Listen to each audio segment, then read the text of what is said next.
여러분 오늘 설교 제목이 네가 왜 거기서 나와인데 이 제목을 들으면 혹시 생각나는 노래가 있으신지 모르겠습니다. 이제 시간만 되면 한두 소절 제가 불러드리면 좋겠는데 오늘 시간 관계상 그냥 넘어가도록 하겠습니다. 요즘 이제 트로트가 대세인데 아마 이영탁이 불러서 유명해진 노래인 것 같습니다. 또 지난 추석에 나훈아가 부른 노래 중에 이제 테스 형이라는 이제 노래가 있는데 그 노래를 부르고 나서 그 테스가 누구냐 이렇게 봤더니 소크라테스를 얘기하는 거더라고요.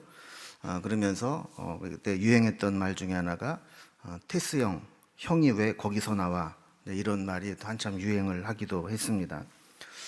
형이 왜 거기서 나와? 이라는 말은 예고되지 않은 시점에 뜬금없이 인물이 갑자기 등장할 때 자주 쓰이는 말입니다. 뜻밖의 인물, 특히 거물급 인물이 뜻하지 않은 곳에서 나오게 될 때 파급 효과가 크다는 것이죠. 오늘 본문에도 보면 전혀 예상치 않은 것이 튀어나와서 당황하게 만들고 상황의 전환점을 만든 사건이 나옵니다. 우리가 흔히 은잔의 시험이라고 불리는 이 베냐민의 자루에서 요셉에 숨겨둔 은잔이 나오면서 꼼짝없이 도둑으로 몰리게 되는 곤욕을 치르게 되는 상황입니다. 우리 지난 시간과 연결을 좀 해보기 위해서 잠깐 좀 지난 시간 얘기를 요약을 해보면 43장에서 야곱의 아들들은 매우 불편한 총리의 잔치에 초대를 받게 됩니다. 왜 곡식을 사러 온 외국인들에게 총리가 그것도 자기 집으로 불러서 식사를 초대하는가? 그들은 가면서도 불안함을 감출 수가 없었습니다. 또 자리에 가봤더니 갑자기 총리가 아버지의 안부를 묻지를 않나, 또 형제들을 자리를 안내해서 앉게 하는데 순서대로 어떻게 기가 막히게 알고 순서대로 자리를 배정을 해주지 않나, 또 막내 아들에게 5배의 음식을 자기 상에서 나누어 주면서 특별히 대하지를 않나, 이상한 게 한두 가지가 아니었죠.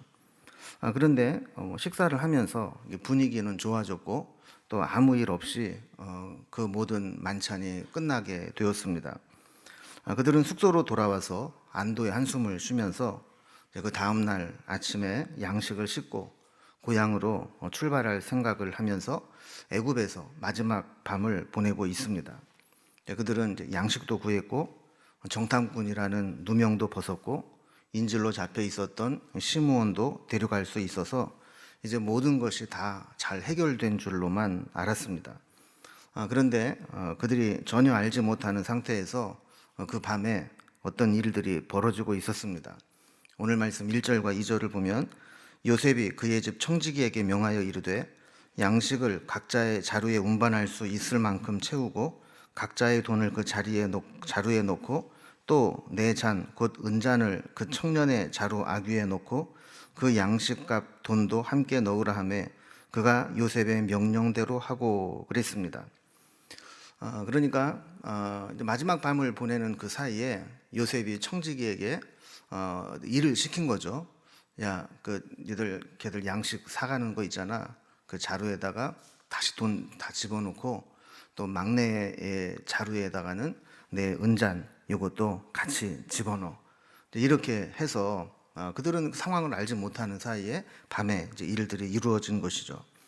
3절에 보면 요셉은 아침 밝았을 때 아무 일이 없었다는 듯이 그 형제들을 이제 고향으로 돌려보내게 됩니다. 그러고 그냥 갔으면 얼마나 좋았겠어요. 그리고 나서 얼마 되지 않아서 이 청지기에게 너 바로 그들을 뒤쫓아가서 붙잡아. 그리고 어떻게 해서 너희가 선을 악으로 갚느냐 이렇게 호통을 치면서 내 주인이 늘 마시기도 하고 점을 치기도 하는 은잔이 있는데 어떻게 그걸 훔쳐갈 수 있느냐 이렇게 다그쳐라 라고 이제 시키게 됩니다. 이 청지기는 이제 요셉이 시키는 대로 가서 했죠. 그러자 이 요셉의 형제들은 펄쩍 뛰면서 절대로 그런 일은 없다고, 우리가 다른 건 몰라도 도둑질할 사람은 아니라고, 만약에 우리가 정말 돈에 욕심이 있었다면 전에 이 양식 자루에 돈을 집어넣었을 때 그걸 다시 갖고 왔겠느냐고. 우리는 그렇게 돈에 욕심이 있고 뭐 그 은잔, 뭐 금잔도 아니고 그까지 은잔 훔쳐오고 그럴 사람들이 아니라고. 그래서 호언장담을 해요. 그래서 9절 말씀을 보면 당신의 종들 중 누구에게서 발견되든지 그는 죽을 것이요 우리는 내 주의 종들이 되리이다. 여러분, 이거를 보면 그들은 정말 확신을 했던 거죠. 실제로 그러지도 않았고. 그러니까 절대로 우리는 뭐 훔치거나 또 그거를 뭐 도둑질해 가거나 그럴 상황도 아니고 그럴 생각도 없었고 그렇지 않다는 확신과 자신도 있었던 겁니다. 그래서 그들은 이제 각각의 자루를 이제 땅에 내려놓고 풀어 보이면서 자신의 결박을 이제 증명해 보이려고 했죠. 근데 청지기는 누군가를 염두에 두고 표적 수사를 하는 것이 아니라는 것을 나타내기 위해서 나이 든 순서대로 많은 자로부터 적은 자에게까지 순서대로 자루를 이제 풀어보게 됩니다. 맏형부터 자루를 하나하나 풀어가면서 점검을 하는데 은잔이 나오질 않습니다. 형제들은 당연한 듯 여기면서 이제 막내 자루만 확인하면 누명을 벗고 집으로 돌아갈 수 있을 것이다 생각을 하는 찰나에 이 막내 베냐민의 자루를 딱 열어보는데 거기에서 네가 왜 거기서 나와? 이 노래가 나오는 거죠. 네가 왜 거기서 나와? 우리가 넣지도 않았는데 네가 거기서 나오면 우리 보고 어떡하라는 얘기야. 이런 이제 상황이 된 겁니다. 그래서 그들은 집으로 돌아가지 못하고 다시 성으로 돌아오면서 총리 관저로 끌려가게 됩니다. 그래서 14절 이하에서는 이렇게 다시 애굽의 총리가 있는 성으로 돌아온 형제들이 요셉에게 신문을 받게 되는 장면이 연출됩니다. 요셉은 계획했던 대로 고삐를 놓치지 않고 그들을 다그치기 시작합니다. 15절에 보면 요셉이 그들에게 이르되 너희가 어찌하여 이런 일을 행하였느냐? 나 같은 사람이 점을 잘 치는 줄을 너희가 알지 못하느냐? 그랬어요. 자기가 꾸며놓은 일인데 자기는 전혀 모르는 것처럼, 그리고 마치 실제로 베냐민이 그 잔을 도둑질해 간 것처럼, 그리고 몰래 도둑질해 갔지만 자기가 점을 쳐서 그들이 훔쳐갔다는 것을 알아낸 것처럼 그렇게 이제 몰아붙이게 되는 것이죠. 여러분, 그들의 입장에서 보면 얼마나 미치고 팔짝 뛸 노릇입니까? 근데 더 뭐 환장하겠는 거는 억울한 상황인데 벗어날 방법이 없습니다. 도와줄 사람도 없습니다. 현행범으로 붙잡혔고 부인할 수 없는 증거가 바로 그 자기들 보는 눈앞에서 나타났으니 어떻게 할 방법이 없습니다. 이때 이제 유다가 등장을 다시 하게 됩니다. 16절에 보면 유다가 말하되 우리가 내 주께 무슨 말을 하오리이까? 무슨 설명을 하오리이까? 우리가 어떻게 우리의 정직함을 나타내리이까? 하나님이 종들의 죄악을 찾아내셨으니 우리와 이 잔이 발견된 자가 다 내 주의 노예가 되겠나이다. 우리는 무고하지만 이렇게 증거로 나타난 마당에 우리가 어떻게 이걸 해명할 수 있겠습니까? 우리는 불가능합니다. 그리고 이것을 우리가 굳이 해석하자면 이것은 하나님께서 우리의 죄를 드러내기 위한 것이라고 밖에는 우리는 해석할 수가 없습니다. 그러니 이제 하나님의 처분대로 이 잔이 발견된 자가 다 우리가 함께 노예가 되겠습니다 라고 이야기를 하는 겁니다. 자, 그런데 요셉은 그들이 제시한 것과 다른 판결을 내립니다. 17절에 보면 요셉이 이르되 내가 결코 그리하지 아니하리라.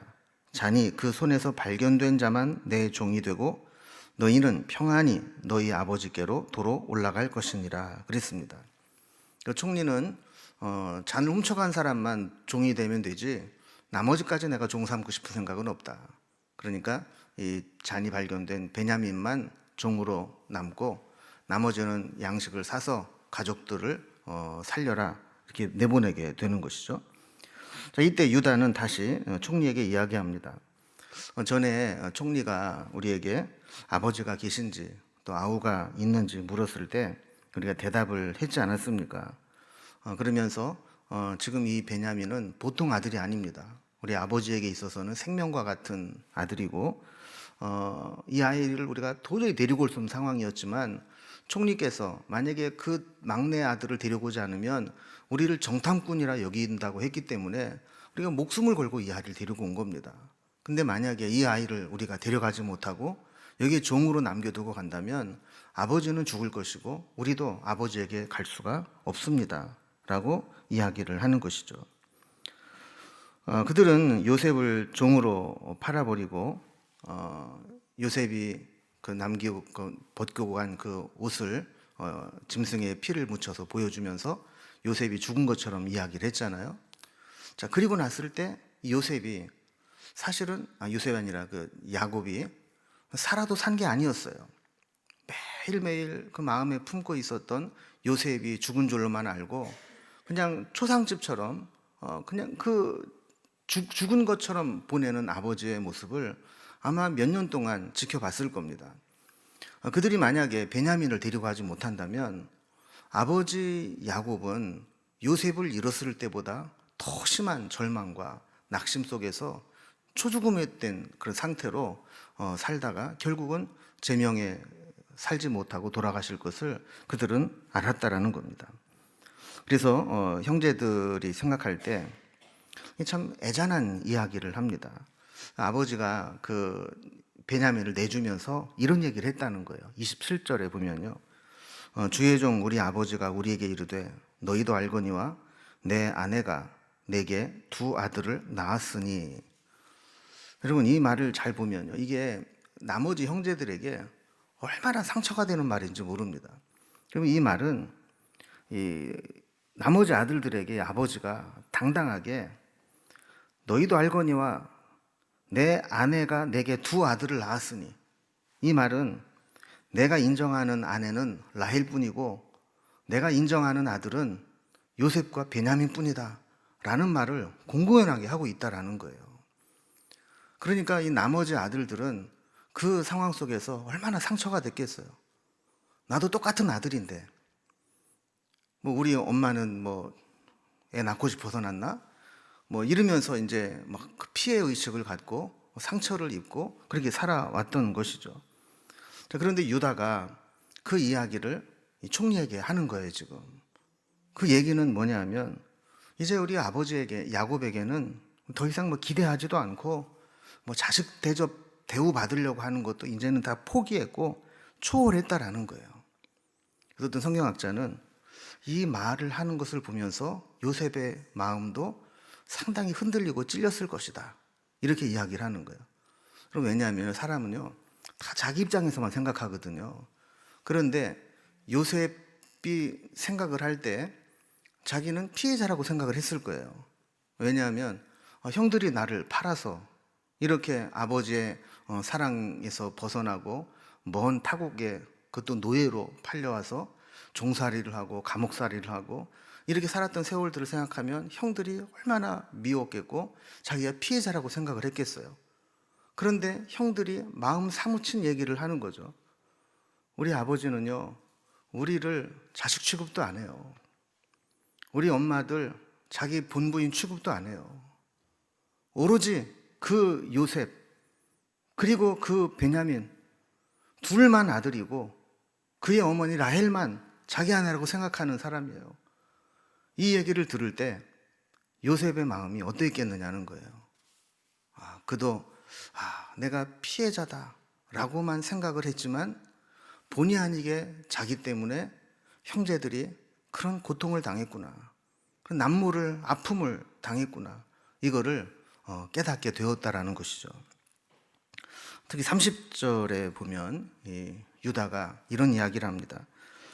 아버지의 생명과 아이의 생명이 서로 하나로 묶여 있거늘 이제 내가 주의 종 우리 아버지에게 돌아갈 때에 아이가 우리와 함께 가지 아니하면 아버지가 아이의 없음을 보고 죽으리니 이같이 되면 종들이 주의 종 우리 아버지가 흰머리로 슬퍼하며 스올로 내려가게 함이니이다, 이렇게 고백하고 있습니다.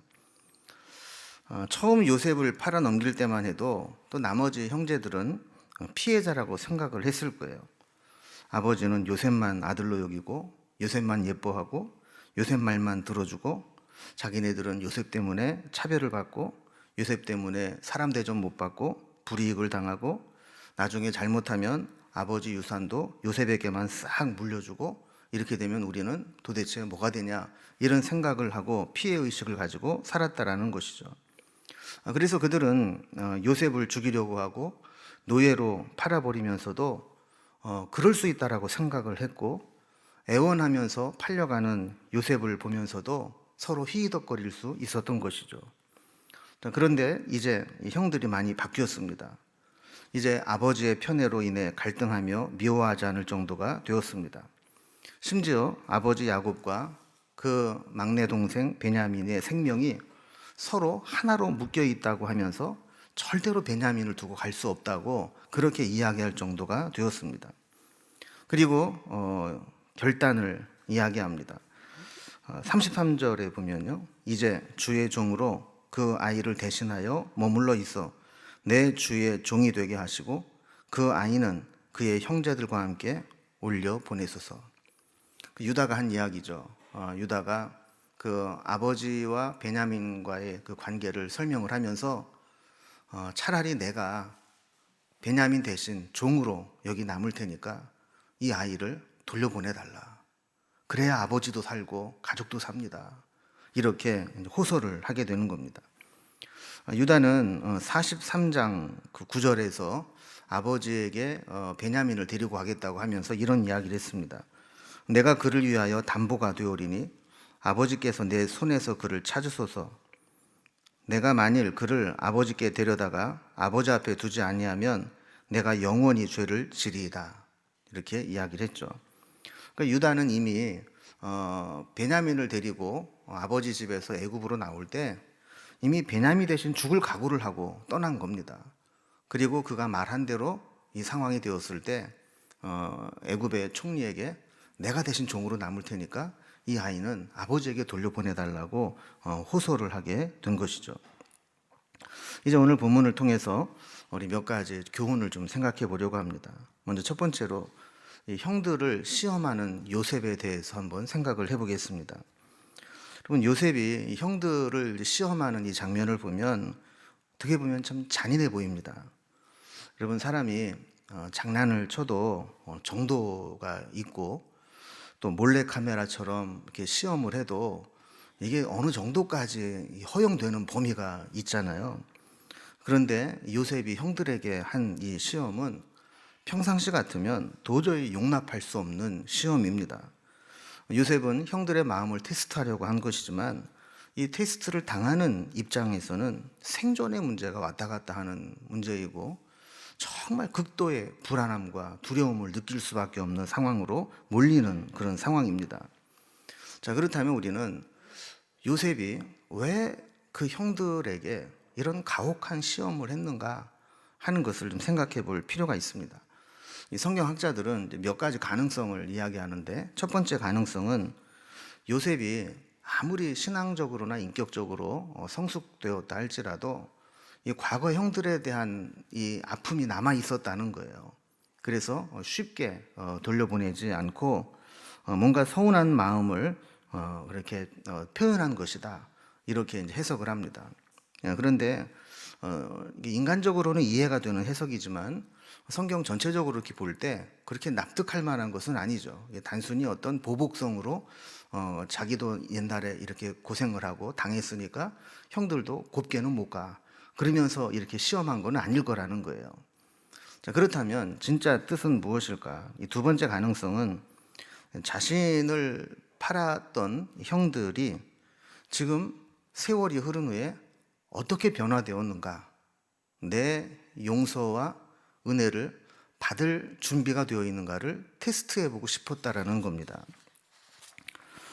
이미 용서를 했고 그들을 살릴 계획을 다 가지고 있었고 또 이 요셉의 큰 그림 속에는 그들을 돌려보낸 후에 아버지를 다시 애굽으로 불러들여서 그곳에서 앞으로 남은 기근을 버티고 살아갈 수 있도록 이미 계획을 다 세워놨잖아요. 그런데 문제는 그가 그렇게 용서하고 은혜를 베풀 때 그것을 받아들일 만한 자세가 되어 있느냐 하는 겁니다. 여러분, 용서가 사랑의 표현이기는 하지만 무조건 용서만 하고 무조건 잘해주기만 하는 것이 좋은 사랑은 아닐 때가 있습니다. 상대방이 용서를 받아들일 수 있고 잘못을 깨닫고 그 용서를 감사하게 해석할 수 있을 때 용서가 가치가 있는 것이고 의미가 있는 것이지, 그럴 준비가 전혀 되어 있지 않은 자들에게 용서는 무의미한 사랑의 낭비밖에는 안 되는 것이죠. 살아오면서라는 이제 글이 있습니다. 이 살아오면서라는 이 짧은 글인데 많이 생각하게 하는 내용입니다. 기쁨을 나누었더니 질투가 되고, 슬픔을 나누었더니 약점이 되고, 배려를 했더니 권리인 줄 알고, 즐겁자고 웃었더니 바보인 줄 알더라. 여러분, 세상이 사람의 진심을 제대로 알아주지 않는다는 거예요. 나는 좀 기쁜 일이라고 즐거운 일이라고 함께 기뻐해 줄 줄 알고 이야기를 했더니 뒤에 가서 질투하고 시기하고 온갖 흔드는 일들을 한다는 것이죠. 겉으로는 잘 됐네, 축하해, 좋겠어 이래놓고 뒤에 가서는 시기 질투하고, 때로는 내 연약함과 슬픔을 나누었는데 그것이 오히려 약점이 되어서 나를 찌르는 그런 공격해오는 화살이 되어 돌아올 때도 있는 것이죠. 나는 배려하고 양보했는데 이것이 반복되다 보니까 권리인 줄 알고 함부로 대하게 되는 것이고, 내가 화낼 수 있는 상황임에도 불구하고 그냥 웃고 넘겼더니만 저 사람은 속도 없고 생각도 없는 바보인 줄 알고 그렇게 취급하게 된다는 겁니다. 여러분, 사랑과 배려와 용서의 가치를 모르는 자에게 이런 선의로 대하는 것이 의미가 있겠는가 하는 것이죠. 그런 자들에게 일방적으로 사랑을 베풀고 용서를 베풀고 배려를 하는 것은 결국 사랑의 낭비일 뿐이지 그것이 어떤 의미도 느끼지 못할 수 있다라는 겁니다. 그래서 아마도 요셉은 형들이 이미 자기는 용서하고 그들에게 은혜를 베풀 준비를 다 해놓았지만 지금이 그 타이밍인가, 내가 용서와 배려와 사랑을 베풀 때 그것을 받아들일 수 있을 것인가, 이것을 테스트하고 싶었다라는 거예요. 세 번째, 요셉이 그렇게 가혹하게 시험을 한 이유는 형들의 과거의 잘못에서 해방시켜주기 위함이었다, 이렇게 해석을 하는 사람도 있습니다. 형들이 사실 요셉을 팔아넘기고 죽이려고 했던 것은 정말 잘못한 일이죠. 그런데 문제는 그들이 당시에는 그게 그렇게 엄청난 잘못인 줄을 몰랐던 겁니다. 그런데 그 잘못이 얼마나 큰 결과를 가져왔는지 모르는 거죠. 한 사람의 인생을 그렇게 고통으로 몰아넣은 것입니다. 여러분, 학교 선생님들은 잘 아시겠지만 우리 아이들이 어떤 왕따를 시키거나 또 집단으로 괴롭히거나 이렇게 할 때 보면 거기 속한 아이들이 전부 막 악질이고 그냥 패역한 자들이고 이런 것만은 아니에요. 너무나 이 평범한 아이들이고 그냥 너무나 그 순진한 아이들인데 그 또래 집단끼리 잘못된 생각들을 나누고 잘못 놀다가 보니까 자기네들이 하는 행동이 얼마나 이 엄청난 잘못인 줄을 모르고 할 때가 있는 거죠. 그래서 자기네들은 그 재미라고 한 아이를 찝어서 막 괴롭히고 따돌리고 고통을 주고, 또 요즘에는 에타 뭐라고 그러던데, 에타 중에 에브리 타임 그렇대요. 그래서 시도 때도 없이 막 고통을 주고 막 이렇게 하는데 그 결과는 어떻습니까? 가해를 하는 아이의 입장에서는 아무 생각 없이 그냥 그게 그렇게 큰 문제인 줄 모르고 그냥 한 실수인데, 당하는 아이의 입장에서는 결국에는 그 극단적인 선택을 하기도 하고 정말 인생을 망치기도 하고 그 학교를 다니지 못해서 전학을 가기도 하고 이렇게 되는 그런 상황을 만들지 않습니까? 그 요셉의 형들도 마찬가지였습니다.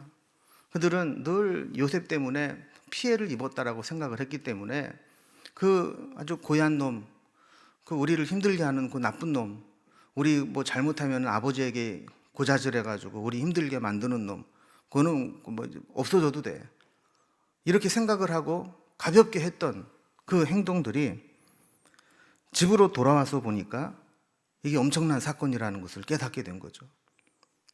아버지가 그 요셉의 그 피 묻은 옷을 보면서 식음을 전폐하고 초죽음이 되어서 삶의 의미를 잃어버리고 그냥 죽은 사람처럼 그렇게 살아가는 모습을 보면서 우리가 정말 엄청난 잘못을 했구나. 뿐만 아니라 그들은 어려운 일을 만날 때마다 양심이 그들의 잘못을 지적하고 불안해하고 두려워하게 만들어서 뭔가 어려운 일을 만날 때마다 우리가 그때 그 잘못한 거, 그 대가를 우리가 받는 게 아닌가. 우리가 죄의 이 대가를 치르는 것은 아닌가. 이런 생각을 하게 되었습니다.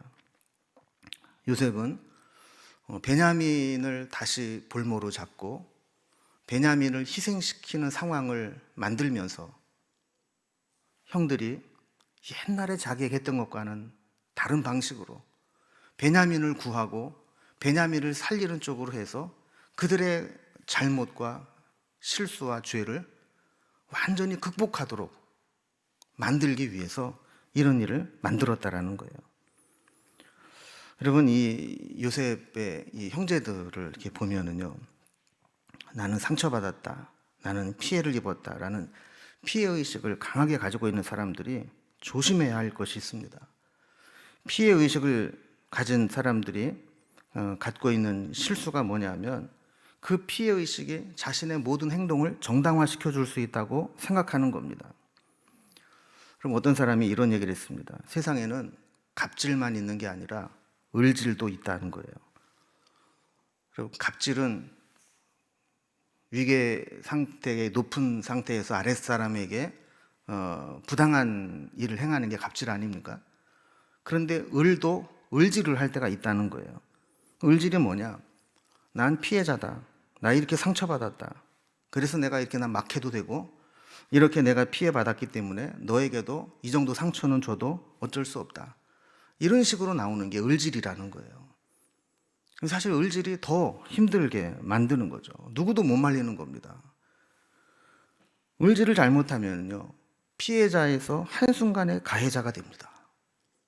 을질을 한번 잘못하면 돌이킬 수 없는 상황이 됩니다. 을질을 하면요, 긍지력임도 받지 못하고 분명히 피해자로 시작했는데 어느 순간에 보면 가해자가 되어 있고 더 나쁜 사람이 되어 있는 모습을 보게 됩니다. 요셉은 형들이 피해자라고 생각하고 을질을 한 것이 요셉을 팔아버리고 평생의 마음의 죄책감을 가지고 살아갔던 것, 이것이 베냐민 사건을 통해서 다시 회복되기를 원했다라는 겁니다. 자, 이렇게 요셉은 베냐민을 자기가 팔려올 때와 똑같은 상황을 만들면서 형들이 어떻게 반응하는가, 이것을 살펴보면서 그들에게 용서와 은혜를 베풀 타이밍인가, 이거를 시험하려고 했다는 겁니다. 자, 두 번째로 살펴볼 것은 변화된 요셉의 형제들입니다. 요셉의 시험에 대처하는 형제들의 모습은 확실히 예전에 요셉을 애굽에 팔 때와는 다른 모습으로 나타나게 됩니다. 여러분, 지금 요셉이 형들을 시험하는 것이 참 어려운 이유는 뭐냐면 이 시험에서 빠져나올 길이 없다는 게 아니라 빠져나갈 길이 딱 하나 있는데 그 길로 가면 안 된다는 겁니다. 여러분, 그들이 빠져나갈 길이 뭐예요? 베냐민을 종으로 남겨두고 가는 거예요. 그 길 하나 딱 남아있는데 그 길로 가면 안 된다는 게 문제예요. 여러분, 차라리 길이 없다, 방법이 없다 그러면 뭔가 다른 방법을 찾아볼 텐데 길이 한 가지가 딱 보이는데 그 길로 가면 죽는 길이라는 겁니다. 여러분, 이런 상황을 만났을 때 애굽의 총리가 집요하게 베냐민만 붙잡아 두려고 합니다. 베냐민만 종으로 남겨두라는 거예요. 이 시험의 핵심은 베냐민만 포기하면 너희 모두가 다 살 수 있다는 겁니다. 여러분, 어떻게 보면 베냐민을 포기하는 것이 옳은 것처럼 보일 수도 있습니다.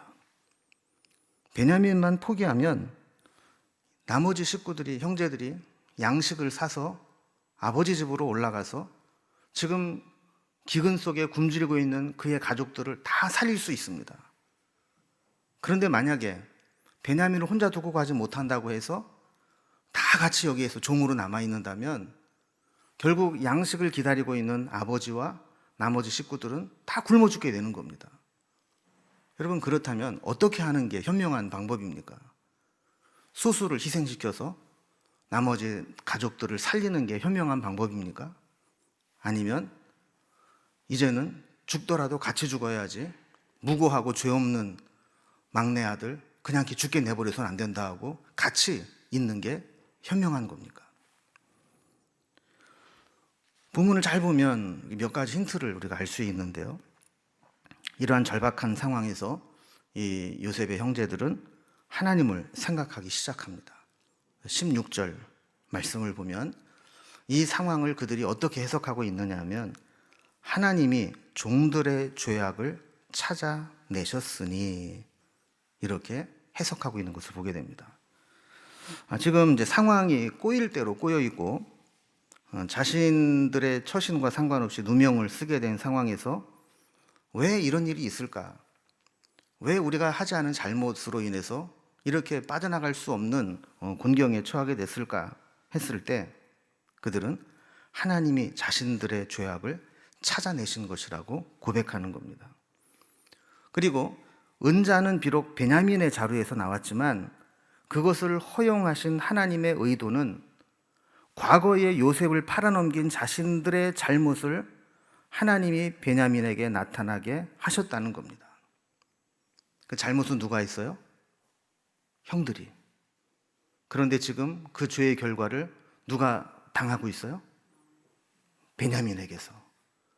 그들은 이 상황을 그렇게 해석할 수 있게 변화된 겁니다. 그들은 이제 선택을 해야 됩니다. 과거처럼 무고한 요셉을 노예로 팔아 넘겼듯이 죄 없는 베냐민만 남겨두고 살 길을 찾아 떠나갈 것인가? 아니면 이제라도 과거와 똑같은 죄를 반복하지 않고 끊어버리면서 무고한 죄를 베냐민에게 맡기지 않고 우리가 그것을 감당할 것인가? 이것을 선택할 기로에 서 있었다라는 겁니다. 그들은 지금 애굽의 총리에게 당하는 시험이 아니라 이 시험은 하나님께 당하는 시험이라는 것을 알았습니다. 여러분, 우리도 여러 가지 시험을 당할 때가 있어요. 그런데 그 시험을 하나님이 나에게 주신다고 생각하면 이겨낼 길이 보입니다. 그런데 사람에게 당하는 시험이다라고 생각하면 해결할 방법이 없습니다. 지금 이 형들은 이 시험은 하나님께서 주신 것이다. 하나님께 받는 것이다. 베냐민만 포기하면 다 살 수 있을 것 같은 상황에서 그들은 베냐민을 위해서 다 함께 죽기로 작정할 정도로 이제 그들의 신앙이나 그들의 인격이 성장하고 변화되었다는 것을 보여주고 있습니다. 여러분, 우리는 어떻습니까? 우리의 신앙이나 인격이 한 해 한 해 지나면서 성장하고 변화되고 있습니까? 여러분, 우리가 세월이 얼마나 빠릅니까? 처음에 연초에 코로나 시작되면서 뭐 이런 게 다 있느니 세상에 왜 이러니 이러면서 시작을 했는데 벌써 11월 달이에요. 2달만 지나면 한 해가 또 금방 가버려요. 여러분, 이렇게 꽃이 피고 지고 몇 번 하면 주님 나라에 가야 되잖아요, 우리가. 그런데 그렇게 세월이 흐르면서 여러분, 얼마나 우리의 신앙이 한 해 한 해 보내면서 변화되고 성장해 왔습니까? 요셉의 형들은요, 처음에 요셉을 팔 때와는 180도 다른 모습으로 성장해 있고 변화되어 있는 모습을 오늘 본문을 통해서 우리에게 보여주고 있어요. 여러분, 우리도 그런 성장과 변화가 있기를 바랍니다. 목회자에게 있어서 가장 큰 보람은 이 성도님들이 말씀을 듣고 신앙생활하고 하면서 변화된 모습을 보여주는 거예요. 여러분, 저에게 밥 사주는 것보다 그 모습 보여주는 게 훨씬 더 저에게는 기쁨이고 감사한 일입니다. 근데 제일 안타까운 것은 뭐냐면 세월이 흘러도 때로 어떨 때는 5년, 10년 같이 신앙생활을 해도 조금도 변하지 않는 거예요. 그 문제만 생기면 똑같이 넘어지고, 그 상황만 되면 똑같이 쓰러져서 처음부터 다시 시작해야 되고, 이런 모습을 보면 얼마나 안타까운지 몰라요. 요셉의 형제들처럼 이렇게 세월이 흐르면서 변화되고 성숙된 모습을 보일 수 있기 바랍니다. 마지막 세 번째로 한 가지 더 살펴볼 것은 사람과 상황을 변화시키는 방법이 무엇인가 하는 겁니다. 베냐민을 노예로 삼으려고 했을 때 유다가 요셉을 설득하는 내용을 보면 우리가 처한 위기, 우리가 당한 문제를 어떻게 해결하고 변화시킬 수 있는가에 대한 해법을 우리가 볼 수 있습니다. 위기의 순간에 사람의 마음을 움직이고 상황을 반전시킬 수 있는 비결이 어디에 있을까요? 요셉의 은잔을 훔쳐갔다는 누명을 쓰고 요셉 앞에 끌려와서 대면한 그 형제들의 모습, 특히 총대를 메고 요셉에게 단판을 지으면서 문제를 해결하려는 유다의 이 모습을 보면서 우리에게 배울 점이 있습니다. 여러분, 유다는 문제가 있을 때 구차하게 변명하려고 하지 않았습니다. 요셉에게 우리가 그런 게 아니고요, 우리도 모르겠는데 왜 이게 여기 나왔는지 모르겠어요. 정말 네가 왜 여기서 나와, 이 노래를 부르고 싶은 심정이에요. 이러면서 우리 한 번만 더 은혜를 베풀면 다시는 이런 일이 없을 거라고 막 이렇게 하지 않았다라는 거예요. 또 그는 시시비비를 가리겠다고 사실 규명을 하려고 하지도 않았습니다. 생각을 해보라고.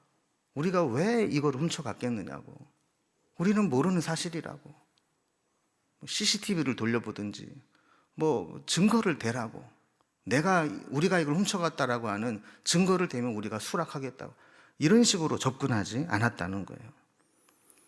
여러분, 우리는 어떤 문제를 만나면 자기 입장에서 자기 합리화를 시키고 시시비비를 가리고 사실관계를 규명하려고 합니다.